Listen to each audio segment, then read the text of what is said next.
Olá, estudantes da primeira série do ensino médio. Estamos aqui hoje para mais uma aula de educação física comigo, professora Vanessa, e com a nossa intérprete Jéssica. Oi, Jéssica, tudo bem? E a gente está aqui hoje para falar de um esporte muito legal, que não é tão tradicional no nosso país, mas ele está crescendo muito, que é o beisebol. Tá? Então, qual que é o objetivo da nossa aula de hoje? O objetivo é que você consiga relacionar a importância da teoria e da prática do beisebol na escola, então na sua escola. Como que eu consigo conciliar a teoria e a prática? Associar a história do beisebol paranaense ao contexto cultural. Então, como que eu consigo associar isso, né? Como que eu consigo entender como que ele chegou aqui no Paraná e como ele chegou na minha escola? Investigar algumas curiosidades do beisebol. Então, a gente vai falar um pouquinho sobre algumas curiosidades, tá? E vamos para algumas perguntas para vocês refletirem aí em casa. Alguma vez você já jogou o beisebol na escola? Mesmo que seja com materiais adaptados. O professor aí já fez alguma vez um beisebol adaptado para vocês? Vocês sabem se no Paraná existem equipes de beisebol? Vocês acham que tem muitas equipes? Existem muitas equipes de beisebol? Poucas equipes? Não existem? O que vocês acham? E a gente vai conhecer algumas curiosidades. Vamos? Então vamos lá. O beisebol na escola, tá? O que eu trouxe para vocês hoje? Eu trouxe uma ideia de como eu posso fazer uma adaptação com os materiais que várias escolas têm, para que todo mundo consiga vivenciar essa modalidade que é tão bacana. É legal a gente ver aqui na teoria como que funciona, ver os materiais. Seria interessante também que nós tivéssemos todos esses materiais na escola, mas infelizmente não é possível. Então a gente faz algumas adaptações no material para que a gente possa vivenciar. Eu sei que tem escolas que têm o material, mas tem algumas que não têm. Então, para a gente tentar alcançar todo mundo, eu trouxe essa ideia dessa atividade que é adaptada para que a gente possa todo mundo vivenciar. Então a ideia é assim, são duas equipes, tá? Ou mais. Então se essa turma é muito grande, pode dividir até 4. E daí, se a gente dividir em 4, joga um contra o outro, né? Depois joga vencedor com vencedor, perdedor com perdedor, ou todos contra todos, tá? E aí a gente vai precisar de uma bola de borracha. Uma bola de borracha, daí o tamanho pode ser qualquer um, mas a ideia é que ela não seja tão pequena e não muito grande. E um taco. Esse taco pode ser um taco de bets, pode ser um cabo de vassoura, pode ser um taco construído por vocês. Então o campo ele vai ser dividido em 4 bases, tá? 4 bases. Essas bases, como que eu vou fazer essas bases, professora? A gente pode fazer essas bases com giz ou então com bambolê. Eu indico giz porque não tem perigo de escorregar. O bambolê é perigoso chegar correndo e escorregar. Mas pode ser feito com giz, tijolo, o que der para desenhar no chão aí do espaço da escola de vocês. E aí uma equipe, né, em fila, a gente vai dividir em 2 equipes. Uma equipe vai ser o ataque e outra equipe vai ser a defesa, certo? Então, uma vai ficar em fila, geralmente fora da quadra, em filinha ali, que não atrapalhe os que estão ali em volta daquele campo, que vai ser a defesa. Então, a defesa vai ficar em volta do campo e o ataque vai fazer uma fila lá fora. O ataque vai lançar para a própria equipe que vai tentar rebater o mais longe possível. Então, por exemplo, eu vou colocar toda a defesa em volta da quadra, desse espaço que eu delimitei. Toda a defesa, um do ladinho do outro. E esses lugares vão ser fixos. E qual que é o objetivo? O objetivo é que entre a equipe de ataque, como o beisebol, lembra as entradas? Então, vai ser a entrada primeiro de um time. Então, o ataque vai lançar para o próprio ataque. Essa pessoa que está com o taco, ela só pode tentar rebater 3 vezes, como a gente vai ver ali na sequência. Então, vamos continuar lá. O rebatedor tem 3 chances de ataque, então o ataque vai jogar para o próprio ataque, nesse caso, para ser adaptado para a nossa realidade. A defesa vai pegar a bola e realizar o passe ao jogador que está do lado, até que a bola chegue no círculo do lançador. Então aqui, ó, eu sou a lançadora, vou lançar para o meu amigo. Ele rebateu essa bola lá longe. O que vai acontecer? Quem está fora na defesa tem que pegar essa bola e ir passando de mão em mão até os jogadores da ponta, que vão vir correndo e colocar a bola aonde estava o lançador. Certo? Se o corredor estiver fora da base, está eliminado. Quem que é o corredor? O corredor é o que rebateu. Ele estava com o taco, rebateu e saiu correndo. Ele tem que passar pela base 1, 2, 3 e 4. Tá? Se a pessoa da defesa, aqueles 2 lá da ponta, conseguirem vir correndo e colocar a bola ali aonde estava o lançador, da equipe, eliminado o que estava correndo, certo? Se o corredor estiver dentro de uma das 4 bases, ele continua no jogo e aí ele pode marcar um ponto só. Então, se ele correu para a primeira base, viu que não ia dar tempo de chegar na segunda, porque a bola já estava chegando ali no centro, ele ficou paradinho, ele continua ali.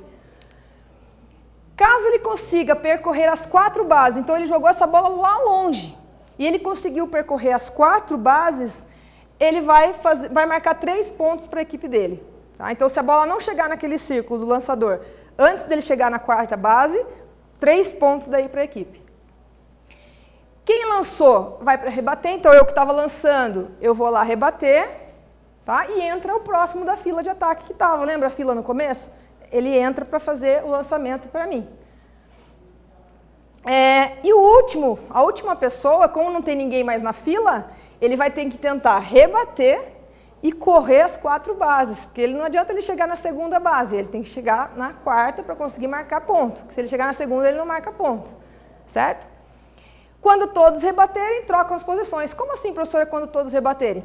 Então, quando todo mundo fizer a rebatida do meu time de ataque, o time de ataque vai ser defesa e vai para fora, e o time de defesa vai fazer aquela fila para fazer o lançamento e a rebatida. No final, a gente soma todas as pontuações das 2 equipes, todo mundo fez o ataque. Por exemplo, ficou 3 pontos para a equipe A e 5 pontos para a equipe B ganhou, venceu a partida. Certo? Essa é uma ideia de uma atividade para se fazer na escola. Com materiais alternativos, vivencia o lançar, o rebater, o correr, o conseguir ponto, às vezes até marcar um home run, porque você vai conseguir jogar essa bola lá longe. Então, a vivência vocês conseguem fazer. Eu trouxe um exemplo para vocês terem uma ideia de como que funciona. Outro que pode ser vivenciado, não tão igual o beisebol, não tão parecido, semelhante, é o bats, né? Alguns lugares chamados de tacobol. Então, o que eu faço? A ideia é o quê? É eu rebater essa bolinha o mais longe possível para que eu possa, né, trocar de base, né, correr, bater ali no meio os tacos e trocar de base e marcar a pontuação que é delimitada no começo da partida.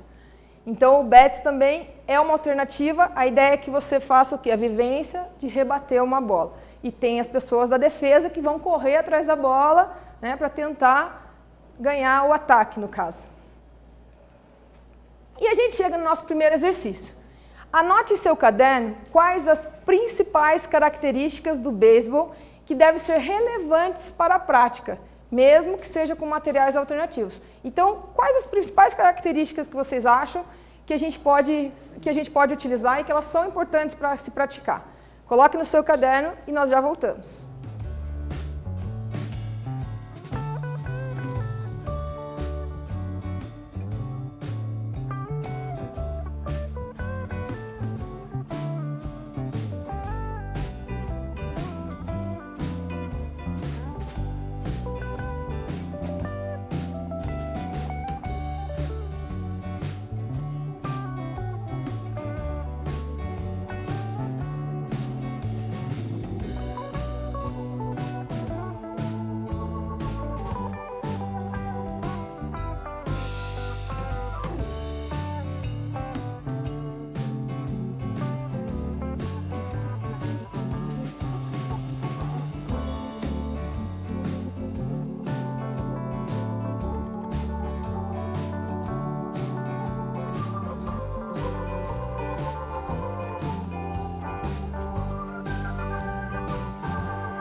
retornamos. Eu espero que você tenha conseguido realizar a atividade.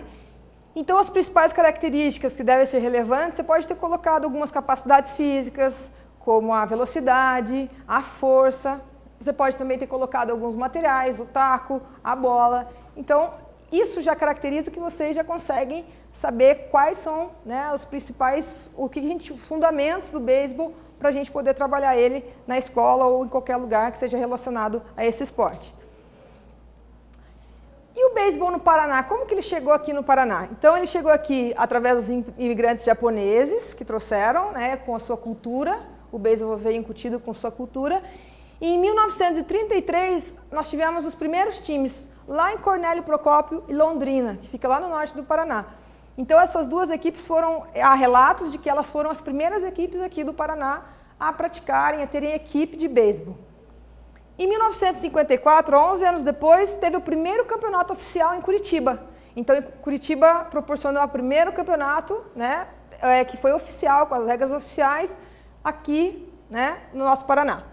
Em 1965, né, 11 anos depois também, foi fundada a Federação Paranaense de Beisebol. O que é a Federação Paranaense de Beisebol? É o órgão em que organiza as regras, transmite, né, recebe as regras de uma federação internacional e ela transmite aqui e cuida de todas as equipes do Paraná. Aí aqui só a imagem da logo da federação. Em 2015 surgiu essa equipe, Red Shark, em Londrina, né, que fica no Paraná também. Por que eu trouxe essa informação? Porque o bacana do beisebol é que muitas equipes elas levam o nome da cor da equipe. Então, no caso aqui, a logo é um tubarão, né, com um fundo vermelho, né, que remete ao red, e o shark é o tubarão. Então, várias equipes de fora também utilizam esse nome da cor no nome da equipe. Aí a gente tem aqui a ACEL, que aqui em Londrina, lá em Londrina também, que é o maior complexo esportivo da América Latina de beisebol e softball. Tem 7 campos de beisebol e 2 estádios. Olha que legal. Aqui no Paraná, fica na ACEL. E dentro da ACEL, um desses estádios é esse estádio Takeshi Sugeta, que é um dos maiores do Brasil. Esse estádio cabe 5.000 pessoas para assistir beisebol ou softball. Olha que legal. E a gente tem mais um exercício. Por que você acha, reflitam aí, por que você acha que o beisebol não é tão popular no nosso país como alguns outros esportes? Dê a sua opinião. Por que ele não é tão popular? O que vocês acham? Já voltamos para falar um pouquinho sobre isso.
Voltamos.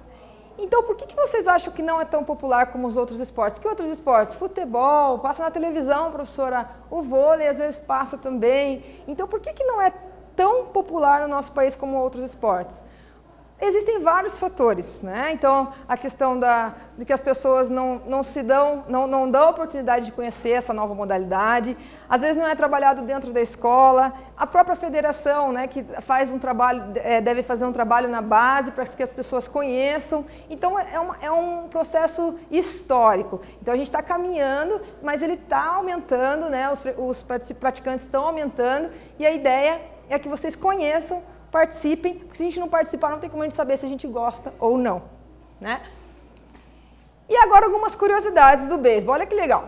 A mais antiga referência do beisebol se remete a 1744, faz muito tempo atrás. E a primeira equipe foi New York Knickerbockers. E a primeira vez nos Jogos Olímpicos foi em 1992. Professora, mas antes disso, antes de 92, eu já sabia que tinha o beisebol, existia. Ele participou, antes disso, de 7 Olimpíadas, teve beisebol. Só que ele era como demonstração. Então, ele não era dentro das Olimpíadas, ele fazia parte das Olimpíadas, mas era só como demonstração. Aí, em 92, em Barcelona, na Espanha, ele entrou no programa dos Jogos Olímpicos, oficialmente. E, infelizmente, em Pequim, em 2008, foi a sua última participação. Aí tiraram o beisebol dos Jogos Olímpicos. Aqui em Barcelona, né, aqui uma das primeiras equipes, aqui na imagem, uma das primeiras equipes de beisebol. E aqui o estádio de Barcelona. E olha que legal, em 2021, em Tóquio, no Japão, retorna o beisebol. Por quê, professora? Porque é um esporte muito tradicional daquele país. Então, eles viram como necessidade de fazer parte do programa olímpico como oficial. Então, em 2021, ele retorna para as Olimpíadas. O beisebol na versão masculina e o softball na versão feminina. Pan-Americanos, nós tivemos 18 edições de Pan-Americanos. Olha como Cuba é uma potência. Ganhou 12 vezes das 18. Só perdeu 6 vezes Pan-Americanos. E olímpico, Cuba foi ouro 3 vezes. Por que, professora, que eles são tão bons? Cultural. Do mesmo jeito que para nós o futebol é cultural, para eles o beisebol também é. Então, eles desde pequeno eles já treinam beisebol e vão aprimorando isso com o passar do tempo. A vida útil de uma bola é de 7 arremessos oficial, 7 vezes rebatida, não usam mais. Oficial, tá? Nos Estados Unidos são utilizadas 600 mil bolas por ano e no Brasil 35 mil de borracha e 25 mil de couro. Receber uma pancada com o taco, esse taco que eles rebatem, equivale a um tijolo jogado do 20º andar de um apartamento. Pesado? Essa era da bola morta, que foi de 1900 a 1919, é que os placares eram muito baixos. 3-1, 5-2.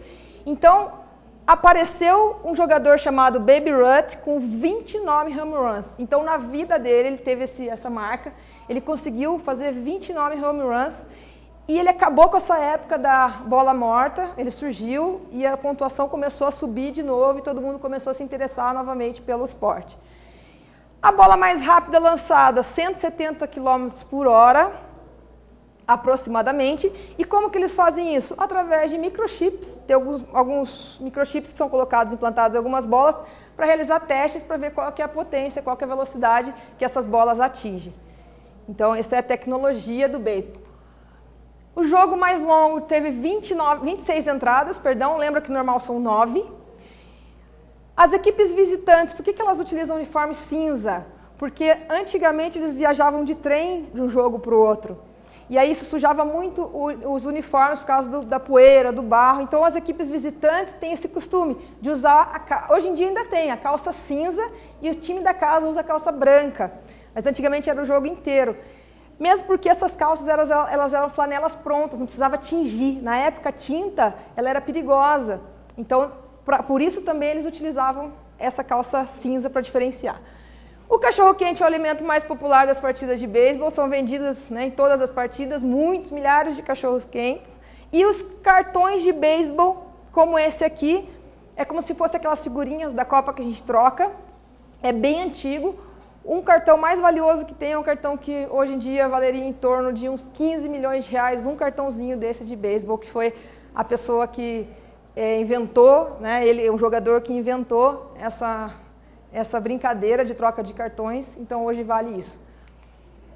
Os bonés de beisebol, para finalizar as curiosidades, são muitos. Eu sei que muitos adolescentes usam os bonés de beisebol, né, que atrás vem aqui a liga, aqui atrás vem a marquinha da liga, e não sabem nada sobre o beisebol. Então hoje, né, já aprendemos bastante coisa sobre o beisebol e tem muita clichê envolvido com relação a isso.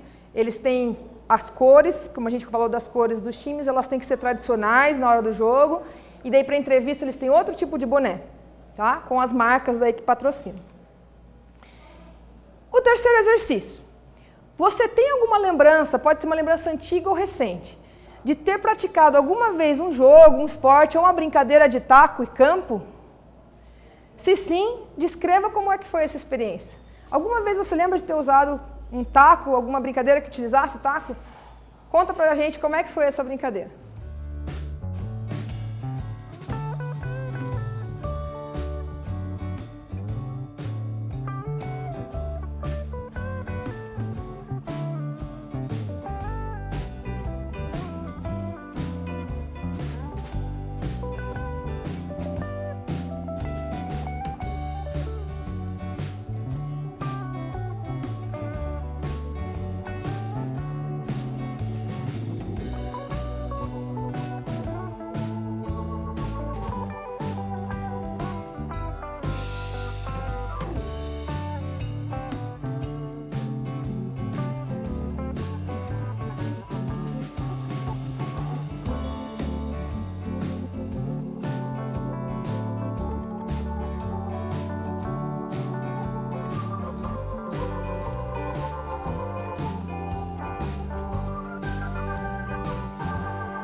Voltamos, eu tenho certeza que a maioria deve ter uma lembrança de uma brincadeira que utilizou o taco.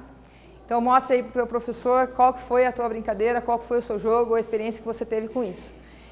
E para a gente finalizar, o que a gente viu na nossa aula de hoje? Nós vimos sobre o beisebol na escola, o beisebol no Paraná e várias curiosidades sobre esse esporte. Espero que vocês tenham gostado, que vocês se interessem um pouquinho mais sobre o beisebol, que busquem mais conhecimento acerca desse esporte.